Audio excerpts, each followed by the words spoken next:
Bonjour à tous. Alors aujourd'hui c'est une vidéo ASMR sur l'univers des bonbons, des bonbons de France.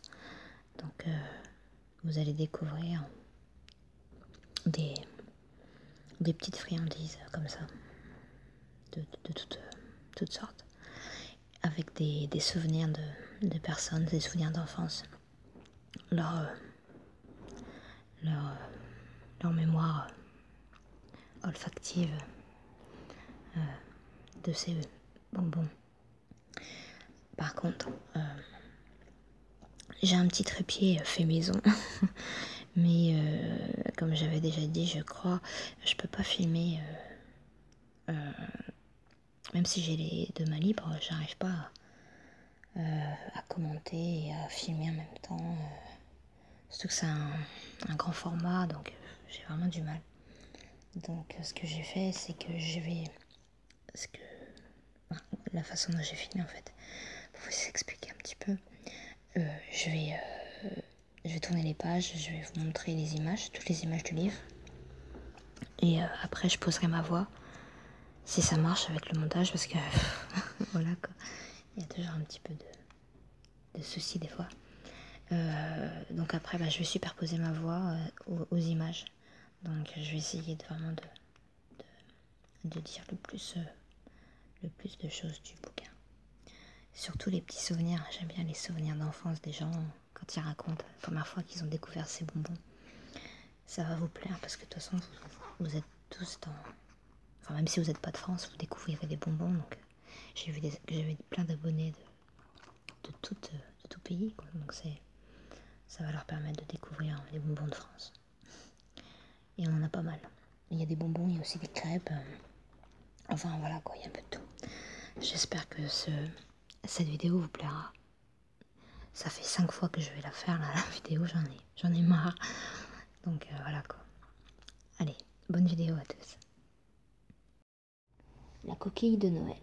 Marie-Paul se souvient du matin de Noël.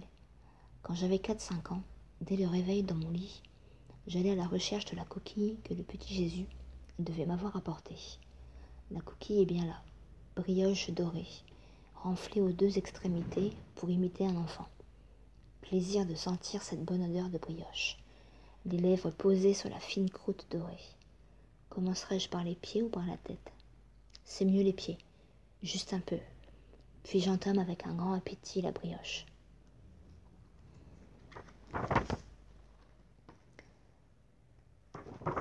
Macarons, crème de Normandie, caramel dissigné, sablé normand. Je me souviens les promenades gourmandes des soirs d'été. À Agon-Goutainville, l'odeur des sucettes chaudes et indissociable des promenades du soir. Marianne explique le rituel respecté. Votre odorat sollicité par un délicieux parfum de sucre chaud et de fruits vous amènera jusqu'à la cale centrale. Approchez-vous et contemplez ces longs rubans aux couleurs transparentes, étalés sur le marbre et piqués d'un bâton de bois. La pâte brûlante se transforme en succulente sucette à la framboise, la banane, la noix de coco ou encore le caramel amande. Dégustez ces sucettes chaudes en compagnie d'amis en continuant votre promenade le long de la mer où le soleil vient de se noyer. Donc comme j'ai dit, les images que vous voyez, n'ont rien à voir avec ce que je dis, mais je ne pouvais pas faire autrement, donc j'espère que ça vous plaira quand même, comme ça. Je me souviens, crêpes dans la cheminée. Quand René était petit garçon, il passait ses vacances chez sa grand-mère en Bretagne. Dans la grande pièce, il y avait une grande armoire, une grande cheminée, un grand-père et une grand-mère, et une crêpière, installée sur un trépied en fonte, sous laquelle crépitait un feu d'aiguille de pain ramassé par le beau temps. Ma grand-mère avait l'habitude de graisser sa crêpière à l'aide d'un quillon de pain beurré, et elle nous faisait de très grandes crêpes bien dorées, sur lesquelles on faisait fondre du beurre bien breton. Voilà les crêpes. Moi aussi j'allais souvent en Bretagne quand j'étais petite.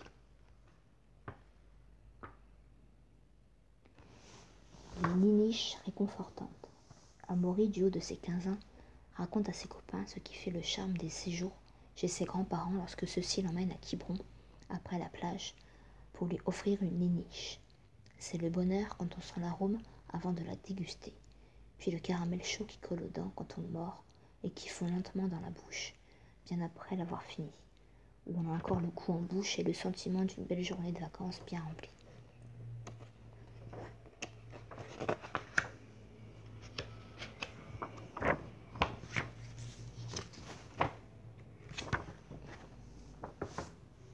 Petit bruit des pages aussi, je sais que moi aussi j'aime bien entendre le bruit des pages.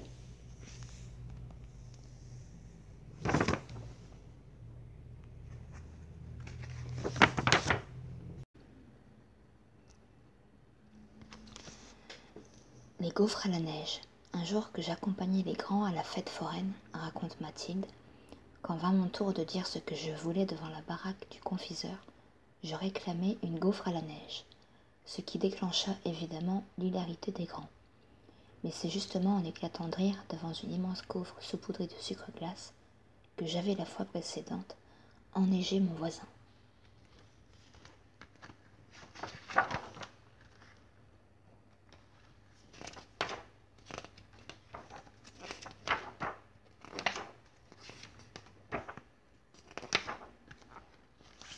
Il y en a une que je voudrais retrouver. Je sais pas où elle est.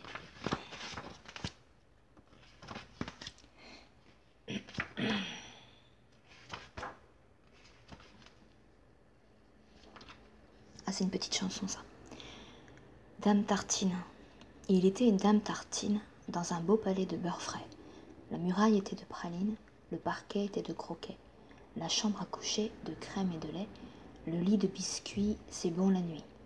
Voici que la fée Carabosse, jalouse et de mauvaise humeur, renversa d'un coup de sa bosse le palais sucré du bonheur, pour le rebâtir, donner bons parents du sucre aux enfants. Patrick se souvient de ces années de collège où la légende voulait que l'infirmière scolaire distribue des sucres d'orge pour requinquer les esprits des collégiens. Souvent, il tenta de vérifier la chose en se faisant portrait pâle en fin de matinée.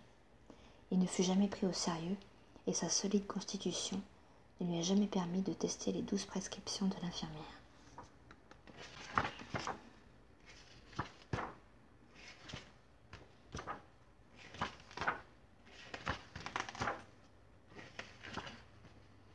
Jean-Marie accompagnait sa mère à la laiterie de Quétou une fois par mois pour toucher la paye du lait. Au retour, elle faisait quelques courses au marché et s'offrait parfois une petite fantaisie. Elle s'arrêtait à la boulangerie pour acheter des cornets à la crème. Quelle merveilleuse récompense que cette paille feuilletée, en cornet et remplie d'une délicieuse crème pâtissière maison. Je savourais et attendais le mois suivant.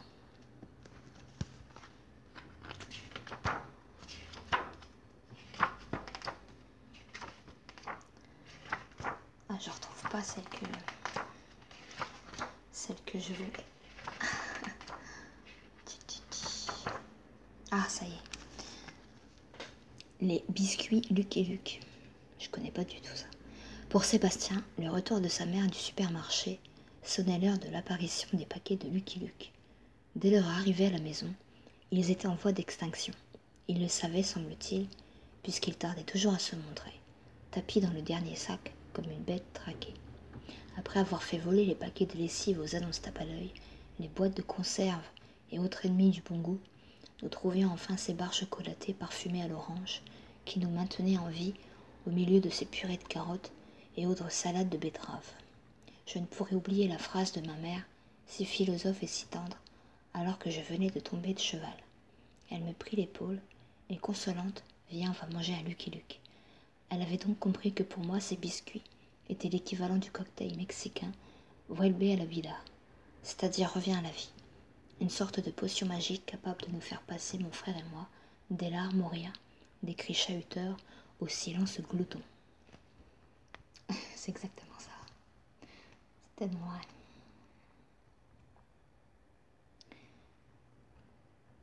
Voilà, c'est plein de petites anecdotes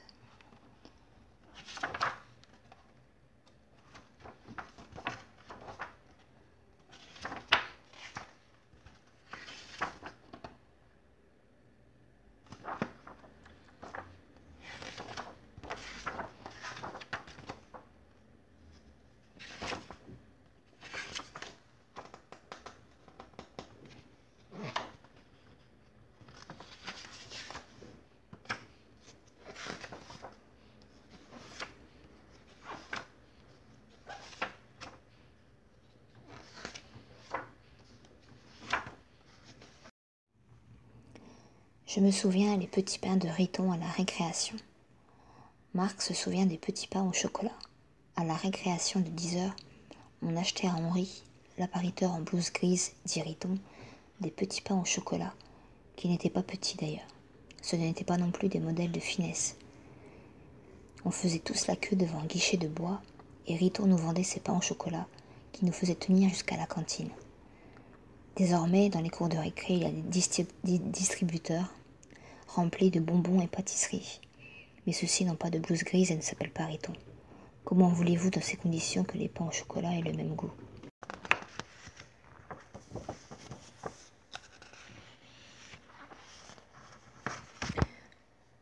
Je me souviens. L'empereur des caramels pour Fanny, c'est le Négus de Nevers. Négus était en lettres d'or sur les belles boîtes rondes et vertes qui s'élevaient en pyramide dans la vitrine de la confiserie de mon quartier. Mon grand-père parlait souvent du Négus lorsqu'il rentrait d'Éthiopie, où il travaillait à la construction du chemin de fer. Dans ma tête enfantine, les boîtes de la vitrine prenaient un caractère impérial.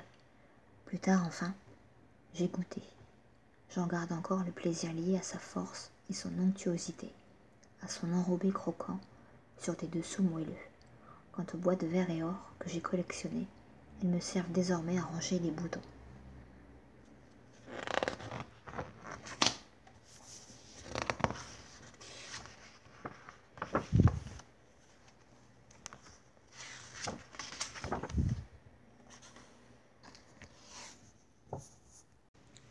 Je me souviens les baraques du Luxembourg.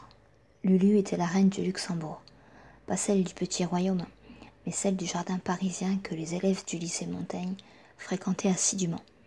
Elle régnait en effet sur le kiosque à bonbons implanté à côté du terrain de boule.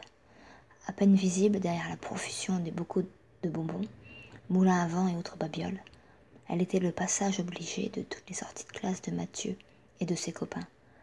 Chez Lulu, on venait monnayer un budget minime contre quelques boules de coco, sachets de Mistral et autres. Elle nous rendait la monnaie en faisant la pointe avec les trop fameux caramels à 1 centime. Comment s'envoler sur les manèges et chevaucher les chevaux de bois s'il n'y a pas l'odeur de la barbe à papa, des pommes d'amour, des sucettes, des crêpes et des gaufres. Et quand les manèges se mettent à tourner au gré des soirées organisées dans ce lieu, l'odeur de sucre caramélisé, les couleurs des nuages mousseux de barbe à papa, ou lisses et cramoisis des pommes d'amour rallument dans le regard de tous, petits ou puissants, l'étincelle de l'enfance. Car ici on voit souvent entrer des gens très sérieux, descendant de leur ministère, tout proche ou de leur bureau. On ne voit ressortir de ce lieu magique que des enfants. Les barbes et les moustaches des visiteurs rossissent à vue d'œil, car ici, à l'inverse des musées traditionnels, il est interdit de ne pas toucher, et gare à quiconque bouderait la tentation des attractions ou des plaisirs de la table. C'est le musée des arts forains. Il se trouve à Paris. Barbe à papa. Miam. C'est bon ça. Pomme d'amour, pas trop.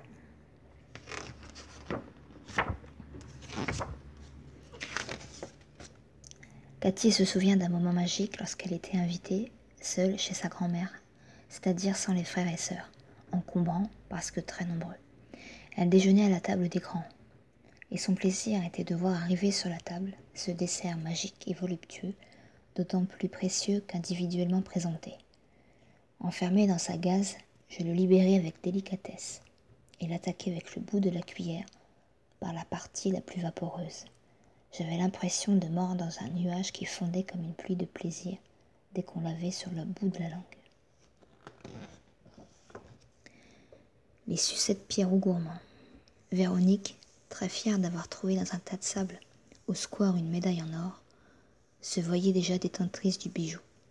Mais sa mère connaissait le propriétaire et lui demanda d'aller la restituer au grand désespoir de la petite fille. Désespoir vite effacé lorsque le petit garçon, tout heureux d'avoir retrouvé sa médaille, lui offrit une boîte de sucettes, Pierrot gourmand, rien que pour elle. Comme quoi, les sucettes valent de l'or.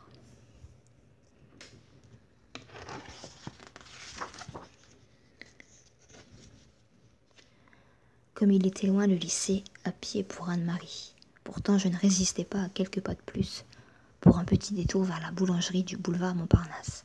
Les croissants au beurre, tout frais, tout chaud, étaient mon luxe secret. L'économie des tickets de bus me permettait l'achat d'un ou deux croissants, ce qui n'était pas l'habitude d'une famille très nombreuse. C'était mon soleil interne, doré et chaleureux, pour encourager le trajet et la journée.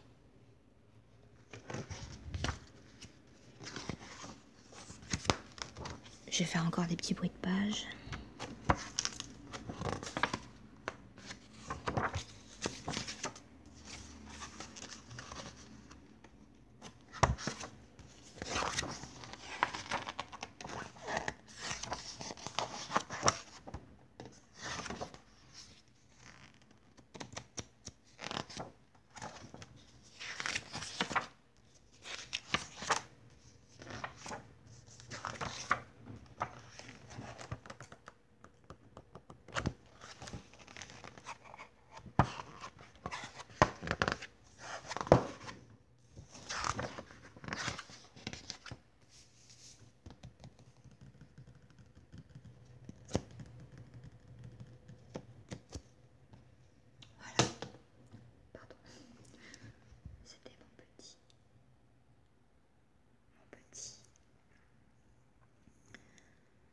Petite vidéo sur